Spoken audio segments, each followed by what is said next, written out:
Oscar, you want some Middle Eastern dessert? He wants nothing. Hey everyone. So we come to our quiz thing. Let me see. Let me put this together. Okay.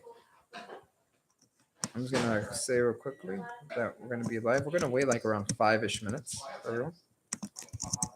We're live for History 114.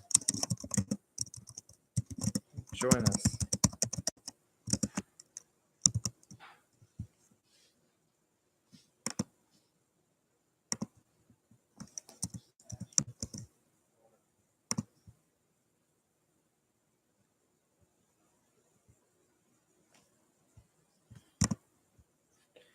Cool.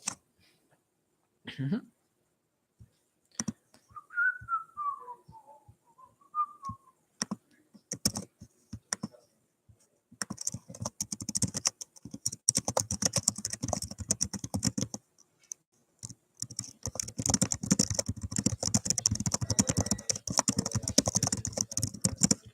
I'm also going to be sharing questions in the video.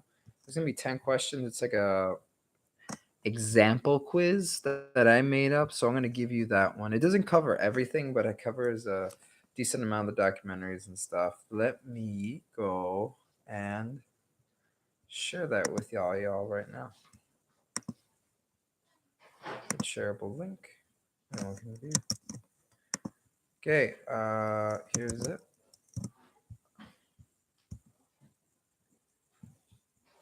Cool. So the history 114 questions, if you go to Facebook, they're right there. And for people who are not here, I'm going to paste it here too. Cool. Yep. Cool. We're going to wait 3 more minutes before we start off. Thank you very much again for coming in today and watching, because it helps me to know that people are watching so I can keep doing these videos. There will be 10 questions, and after that we will go into we will go into some general notes. So we're gonna wait for people to come in.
Cool. 45 seconds and we'll start off.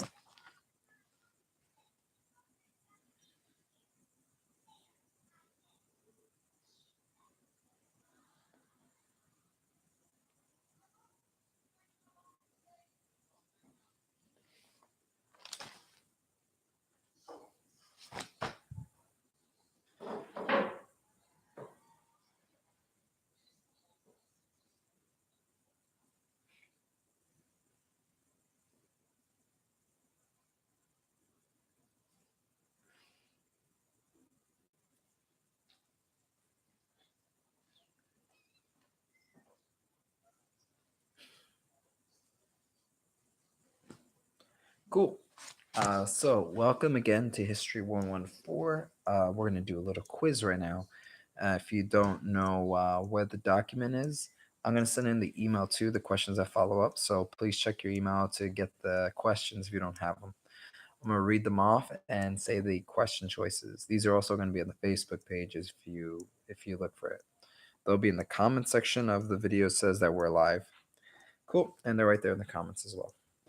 Great. So today we're going to do a little something different. Instead of me just going down the line, we're actually going to read some of the quiz. We're going to have a little quiz thing. So what all y'all need to do is make sure that you are ready to answer the right question. Let's see. I'm pretty sure I know all of these because I wrote them, but please excuse me if I need the help.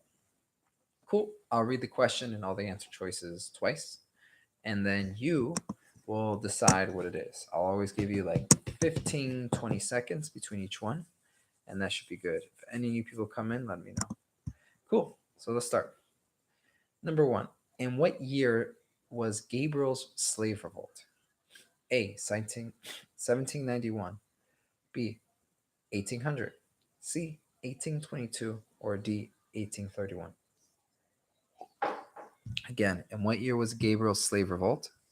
A, 1791, B, 1800, C, 1822, or D, 1831? Okay.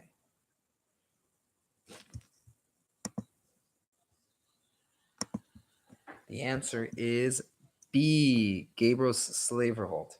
The reason it's Gabriel's slave revolt in 1800 is because he got inspired by Toussaint Louverture because he heard about what was happening in Haiti, and he thought, man, that sounds freaking awesome that someone rise against the masters can do that. So the big thing is 1791 is that is the when Toussaint Louverture would start his revolution. With 1791 would start with his revolution. And let's see, let's keep going down the line. Which free black man organized a failed revolt in 1822? Which free black man organized a slave revolt in 1822? Was it A, Nat Turner, B, Toussaint Louverture, C, Richard Allen, or D, Denmark Vesey? Again, which free black man organized a failed revolt in 1822? A, Nat Turner, B, Toussaint Louverture, C, Richard Allen, or D, Denmark Vesey?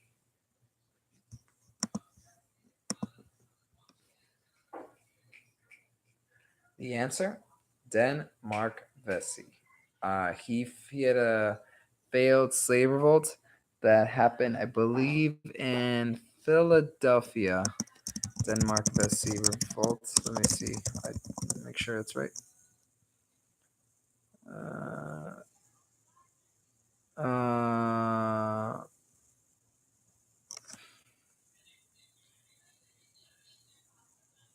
Uh, Charleston. I think it was Charleston, South Carolina, actually. Slave revolt. Sorry about that. I should have. Oh, I have it right here. What am I doing? Cool. So Denmark 50, that was in Charleston, South Carolina. So he was trying to do that there. So yeah, 1822 is a free black man trying to do that. So number three, where did Nat Turner's slave revolts of 1831 occur? As you can tell, there's a theme. I want to make sure everyone understands which years which revolts. There's a lot of them. Where did Nat Turner's slave revolt of 1831 occur? Did it happen in A, Richmond, Virginia, B, Charleston, South Carolina, C, Southampton, Virginia, or D, New Orleans? So where did Nat Turner's slave revolt of 1831 occur? A, Richmond, B, Charleston, C, Southampton, or D, New Orleans?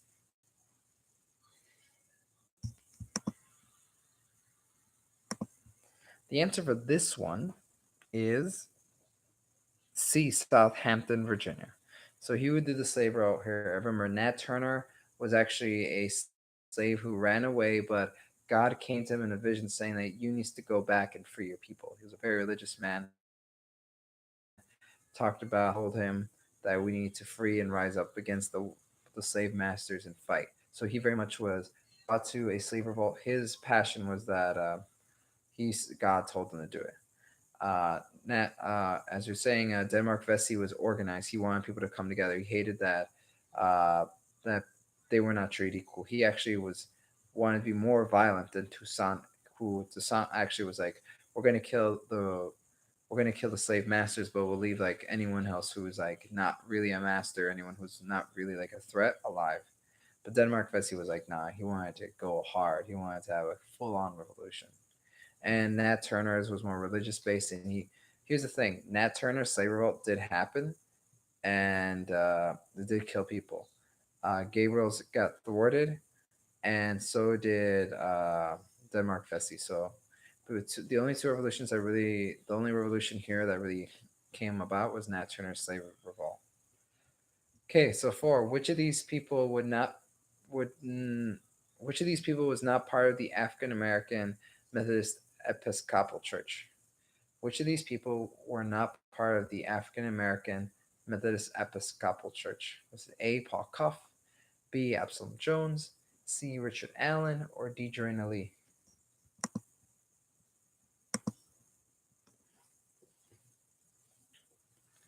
So again, which of these people was not part of the African American Methodist Episcopal Church? A. Paul Cuff, B. Absalom Jones, C. Richard Allen, or D. Joanna Lee?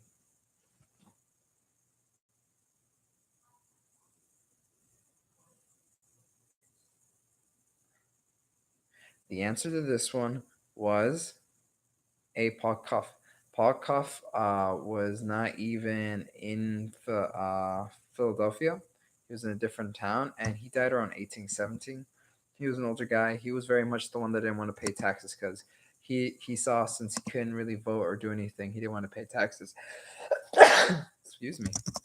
Paul Cuff was he was uh he was in a, let's see, where was his, see Cal, so let's see, he was in, I think, Boston.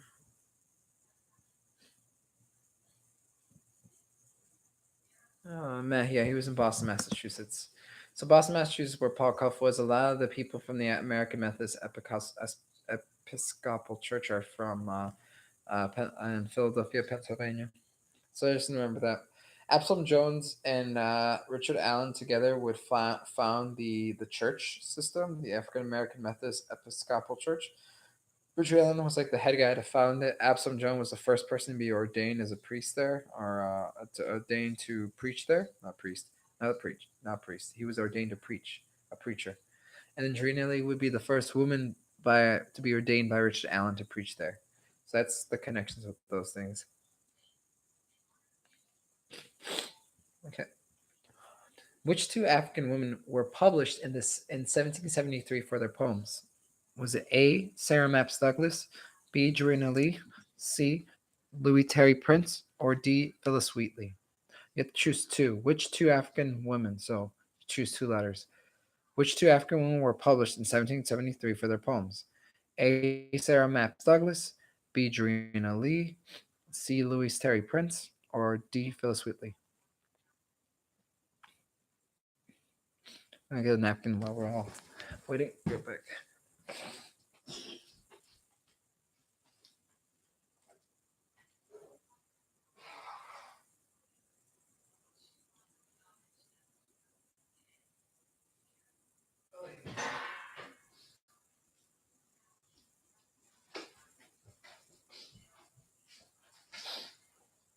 Okay, back. So the answer was Ace. Let's see. Sorry. The answer is C. Lucy Terry Prince and D. Phyllis Wheatley. Lucy Terry Prince was known for publishing the first African American literary work, I think, in America. And Phyllis Wheatley would get published by the British press in 1773. So both their poems, Lucy Terry Prince and Phyllis Wheatley, were featured in this published book and poem in England.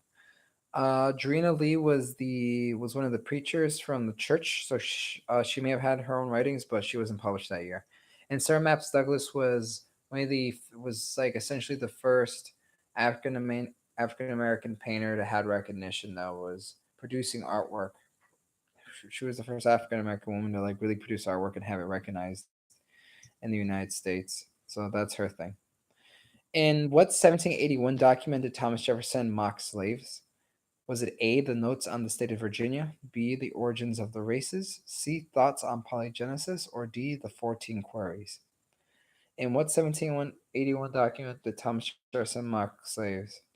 A, notes on the state of Virginia, B, the origin of the races, C, thoughts on polygenesis, or D, the 14 queries? D, the 14 or D, the 14 queries. Okay. The answer will be A, notes in the state of Virginia. Okay, next. Yellow fever swept through what city in 1793? Um, A, Boston, B, Philadelphia, C, Charleston, or D, Baltimore? What city in 1793 did yellow fever sweep through? A, Boston, B, Philadelphia, C, Charleston, or D, Baltimore?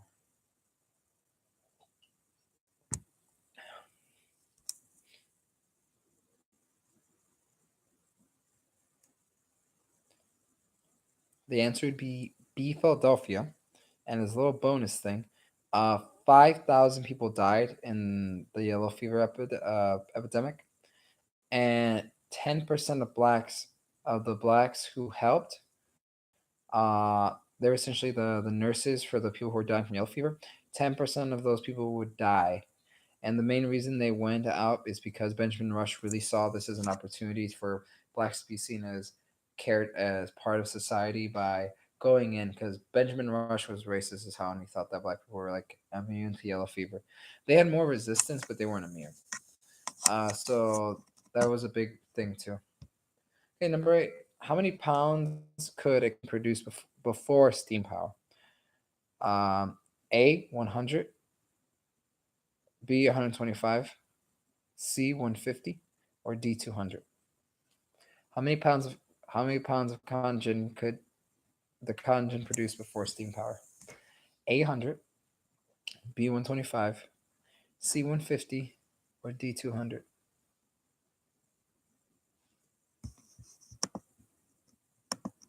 That's going to be C, 150.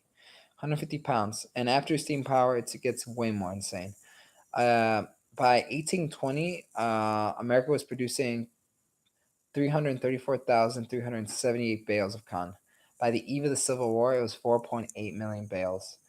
Essentially, by I think 1830 or something like that, 50%, 56% of the country's profit was from cotton by itself. It was an insane amount, absolutely insane.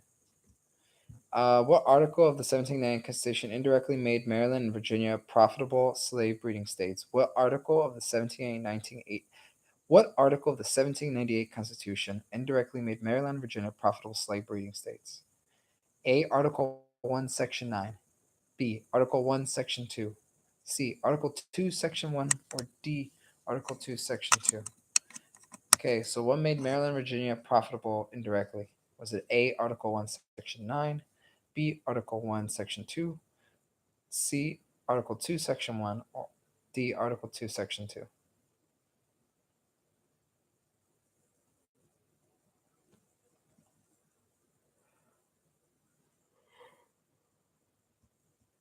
Oh, so the answer is A, Article 1, Section 9, because that is the section that talks about how the federal government cannot intervene with the slave trade. And essentially, that is what's going to happen. But because of that, Maryland and Virginia, a lot of their crops, tobacco, are not doing as great, and they have all these slaves. And now these people cannot get more slaves from Africa. So Maryland and Virginia are like, hey, we can take great advantage of this and just breed slaves and sell them to the rest of the places that are doing con picking. And that way they are getting a ton of money off selling these slaves, which grow rampantly in cost. Slaves are worth like something like $2,400 a slave at one point. 10. Where was Venture Smith taken to once he was enslaved? A. Charleston, B. Southampton, Virginia, C. Richmond, Virginia, or D. Rhode Island, Connecticut? Where was Venture Smith taken to once he was enslaved? Charleston, South Carolina, Southampton, Virginia, Richmond, Virginia, or Rhode Island, Connecticut? The answer is D. Rhode Island, Connecticut. So that's essentially where he was taken to after he was enslaved. Uh, Real quickly, I'm going to talk very quickly about some stuff from the PowerPoint of Let My People Go. And after that, I'm going to call it quits for today because we want to make sure that we all get ready.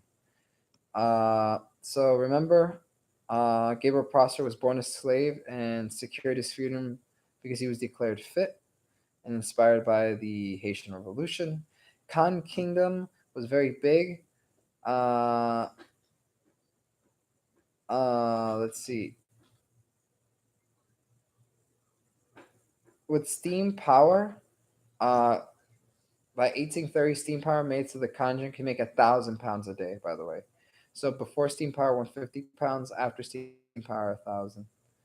And slave life was more precarious because Khan Kingdom made it that freedom was not going to be a deal. Like, there's no reason to free your slaves. There's too much money being made. South Carolina had rice and indigo, and Maryland, Virginia had tobacco. Breeding slaves business because it makes more money, and eventually the cost of the slave would go from $300 all the way to $3,600. So it was insane. We talk about the establishment of Texans with the Texas-Mexican War and the Tejanos. Essentially, the Texans wanted to have slaves in Mexico, but but that part of Texas and area was not owned, uh, was not owned by the United States. So Mexico was like, we are definitely not gonna let you have slaves, and they had a big battle that essentially where Mexico lost, and they were able to take up the land that was Texas and just have their slaves there. Let's see.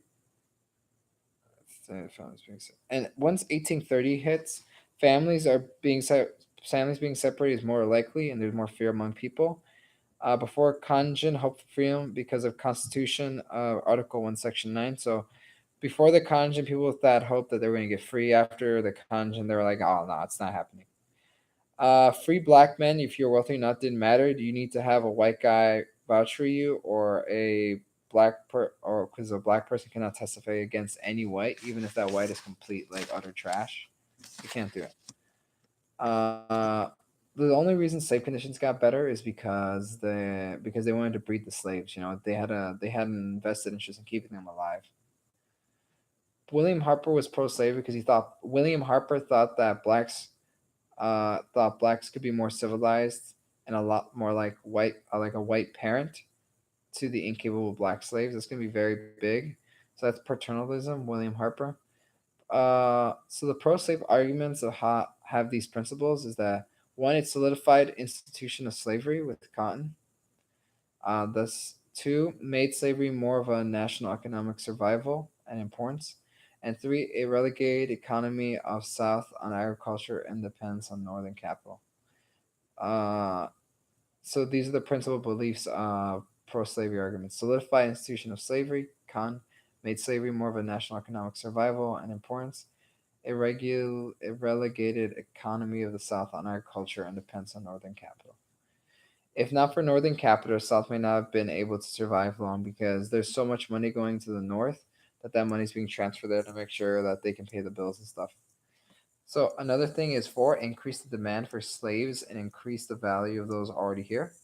Five, it made private manumission more difficult. Six, eventually raised the call for increased slavery and slave trade. And seven, increased chances for free black enslavement and cartel rights for free blacks. White civilization would not exist without black enslavement made by pro slavery advocates. And the annexation of Texas was in 1845, and that would be 20 years after. That would be 10 years after the Texas Mexican War. Okay, cool. So there's a lot more stuff we went over. The PowerPoint goes into it, the pros and cons. I'm gonna end it there for today, since we don't have too much going on. But with this video, hopefully you learned something. Hopefully you can get more stuff done and see what's good. So I will see you all later. Best of luck. Hopefully this video helps, and make sure to tell me in class how you thought it was. So thank you. Have a good night. Don't sleep too late. Best of luck.